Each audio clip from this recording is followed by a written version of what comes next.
21 देखें, इसको भी मैं आपको समझा देती हूँ कि अगर एक वो कह रहे हैं इफ़ ए प्लस बी एक वेक्टर बनेगा, उसका मैग्नीट्यूड, ठीक है, बराबर हो, पैमाइश डायरेक्शन नहीं, ठीक है, बराबर हो ए माइनस बी वेक्टर के मैग्नीट्यूड के, तो शो करें ए और बी जो हैं, show that A and B vectors, vectors लगा हुआ है, आर परपेंडिकुलर, कि दोनों परपेंडिकुलर हैं। दूसरे लफ्ज़ों में, या अगर ये दोनों वेक्टर्स परपेंडिकुलर हैं तो मुझे क्या असल में शो करना है या प्रूव करना है, ए डॉट बी जो है वो ज़ीरो है, यानी कि मेरे ज़हन में ये आना चाहिए, ठीक है, तो मुझे ये प्रूव करना है।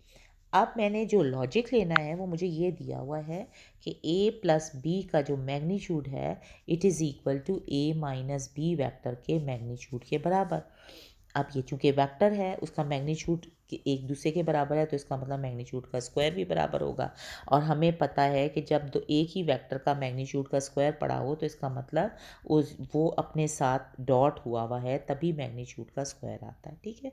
ये is equal to a minus B into A minus B का डॉट, ठीक है। अब हम कर लेते हैं, इनको डॉट कर लेते हैं, ठीक है, तो ये आ जाता है A dot A plus A dot B, इसको पहले इनसे कर लेंगे, प्लस बी डॉट ए, ठीक है, प्लस बी डॉट बी, ठीक है, is equal to A dot A minus A dot B minus B dot A minus plus B dot B, ठीक है। तो ये आ जाता है, अब देखें ए का वेक्टर अपने साथ वेक्टर का स्क्वायर, ए इंटू ए क्या होगा, A vector A magnitude B A magnitude, दोनों मल्टीप्लाई होंगे, ए स्क्वायर मैग्नीट्यूड को विदाउट वेक्टर मैं बता देती हूँ वेक्टर डायरेक्शन के, ठीक है। और cos of the angle between A and A that is zero that is one, तो वेक्टर का अपने साथ डॉट जो है हमेशा उसके मैग्नीट्यूड का स्क्वायर आता है, ठीक है। तो ये बात हम इसको डायरेक्ट भी लगा सकते हैं, ठीक है। तो ये देखें जी, इस चीज़ का मतलब हो गया ए स्क्वायर, मैं वेक्टर नहीं डाल रही, इसका मतलब ये उसका मैग्नीट्यूड है, ठीक है। और ए बी और ए डॉट बी और बी डॉट ए सेम होता है, ये आ जाएगा टू ए डॉट बी, ये तो डॉट प्रोडक्ट है ऐसे ही रहेगा, प्लस बी डॉट बी का मतलब हो जाएगा बी मैग्नीट्यूड, ठीक है, इज़ इक्वल टू इस साइड पे आ जाएगा ए स्क्वायर ए मैग्नीट्यूड का minus two times A dot B आ जाएगा और प्लस बी स्क्वायर आ जाएगा। अब ये ए बी स्क्वायर सारे कट जाएंगे, इन दोनों का एडिशन देखें, डॉट प्रोडक्ट दोनों का वेक्टर्स को देखें तो 4a dot B is equal to zero आ जाता है। अब ए डॉट फोर तो ज़ीरो नहीं है, तो इसका मतलब जो डॉट प्रोडक्ट है दैट इज़ ज़ीरो। इससे पता चलता है कि ए वेक्टर जो है it is perpendicular to B vector, बस इतना प्रूव करना है। तो इस तरह आप सिंपली सवाल अपने लॉजिक्स लगा कर प्रूव कर सकते हैं, कोई भी बात जो है वेक्टर्स की मदद से आप हल कर सकते हैं, सिर्फ आपको सवाल जो है वो पूरी तरह समझ आना चाहिए, ठीक है। इसी तरह अब एक और एग्ज़ाम्पल देखते हैं, example 2.1.22, the resultant of two vectors A का वेक्टर प्लस बी का वेक्टर जो है, ठीक है, तो वो कह रहा है the resultant of the two vectors A and B is perpendicular to A, ठीक है, ये इसके परपेंडिकुलर है, यानी वो कह रहा है resultant of A plus B जो है वो A plus B, two vectors A plus B जो है रिजल्टेंट जो इनका आता है ए एंड बी का वो परपेंडिकुलर है टू ए, दैट मीन्स इनका रिजल्टेंट ए और बी का रिजल्टेंट क्या होगा, ए प्लस बी होगा, रिजल्टेंट का मतलब एडिशन, इन दोनों का एडिशन, तो रिजल्टेंट ये आता है। उसने कहा है ये जो है it is perpendicular to A, that means A के साथ इसका डॉट प्रोडक्ट जो है, इसका रिजल्ट बना रही हूँ ना, इज़ ज़ीरो, ठीक है। और फिर वो कह रहा है इफ़ फिर दूसरा सवाल वो कहता है if B is equal to under root two times A का मैग्नीट्यूड, ए बी का मैग्नीट्यूड जो है, show that resultant of two A and B is perpendicular to B, ठीक है। अब शो क्या करना है हमने, इसको बनाना देखें, टू शो हमने क्या करना है, the resultant of two A and B, यानी टू ए प्लस बी जो है ये उसका रिजल्टेंट टू ए और बी का हो गया, ठीक है, इस परपेंडिकुलर टू बी, यानी कि टू ए प्लस बी जो है उसका डॉट विद बी जो है वो मुझे ज़ीरो प्रूव करना है, ठीक हो गया। अब सवाल मैंने पूरा नहीं लिखा, मैं आपको समझा देती हूँ कि गिवन क्या चीज़ थी हमें, अगर हम दोबारा से उसको पढ़ें तो ए वेक्टर प्लस बी वेक्टर का जो रिजल्टेंट था यानी ए प्लस बी जो था वो परपेंडिकुलर था विद ए, यानी उसका ए के साथ डॉट प्रोडक्ट जो था वो ज़ीरो था। दूसरी चीज़ हमें दी हुई थी कि बी वेक्टर का जो मैग्नीट्यूड है वो √2a का मैग्नीट्यूड के बराबर है। तो हमने शो क्या करना था या प्रूव क्या करना था कि 2a vector plus b vector का जो रिजल्टेंट बना है it is perpendicular to b, यानी उसका dot product with b is zero. चुनाचे अब हमें क्या करना है इसको प्रूव करने के लिए, हम डायरेक्टली 2a प्लस b ले लेते हैं सोल्यूशन में।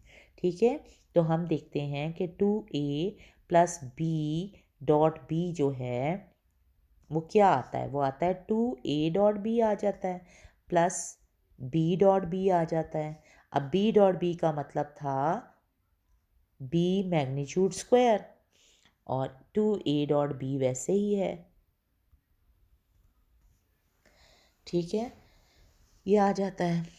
तो हमें प्रूफ क्या करना है, 2a और b भी परपेंडिकुलर है यानी हमें ज़ीरो प्रूफ करना है।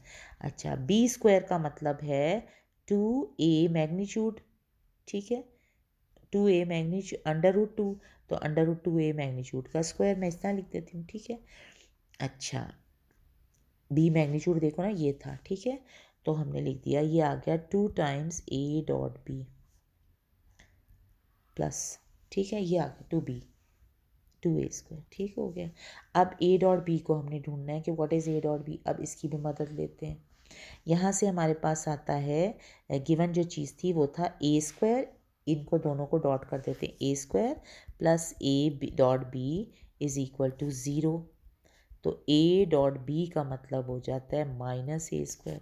ठीक हो गया, तो हम इसमें से इसको लगा देते हैं।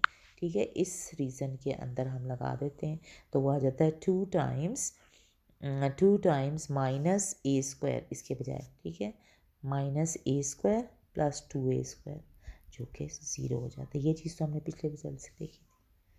ठीक हो गया, तो ये प्रूफ हो गया कि हमारे पास हमारा जो था रिजल्टेंट 2a और b का जो रिजल्टेंट था यानी इन दोनों का जो सम था उसका डॉट विद b जो है वो ज़ीरो आ गया। दैट मीन्स ये वाला जो वेक्टर था 2a plus b was perpendicular to b proved. ठीक है, इस तरह हमने प्रूव करनी सब ठीक हो गया। अच्छा, फिर लास्ट पेज के ऊपर जो छोटी सी चीज़ बताई हुई है वो डेफिनेशन बताइए आपको कि ये है if a vector A makes an angle alpha beta gamma with X axis Y axis and Z axis. अब आपको पता है कि 3 डायमेंशनल स्पेस कैसी होती है, हम 3 लाइनें होती हैं। ठीक है, 3 लाइनें होती हैं, 2 लाइनें 2 डायमेंशन स्पेस में होती हैं और थर्ड लाइन जो है वो, हम अगर ये पॉजिटिव डायरेक्शंस देखें, ये एक्स डायरेक्शन हो गई, ये वाई डायरेक्शन हो गई और ये जी डायरेक्शन हो गई। ठीक है, तो वो कह रहे हैं कि if A makes an angle, अब ए एंगल जो है ये अगर स्पेस में है ए वेक्टर, ठीक है, ए वेक्टर, ठीक है, तो वो अल्फ़ा के साथ एक्स के साथ अल्फ़ा बनाता है, वाई के साथ बीटा बनाता है, ठीक है, बीटा बनाता है और z के साथ गैमा बनाता है। ठीक है, तो इन cos alpha cos beta and cos gamma are called the direction cosines of the vector A and the angle alpha beta gamma are called its direction angles. ठीक है, ये उसके डायरेक्शन एंगल्स होते हैं, इसको डायरेक्शन एंगल्स बताते हैं।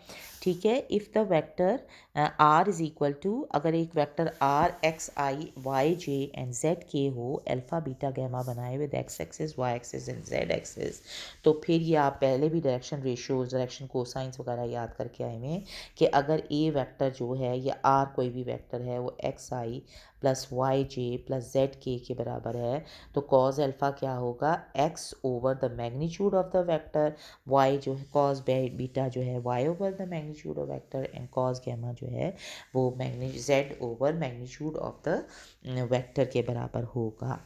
ठीक है, तो ये डेफिनेशन भी आप पढ़ लीजिएगा।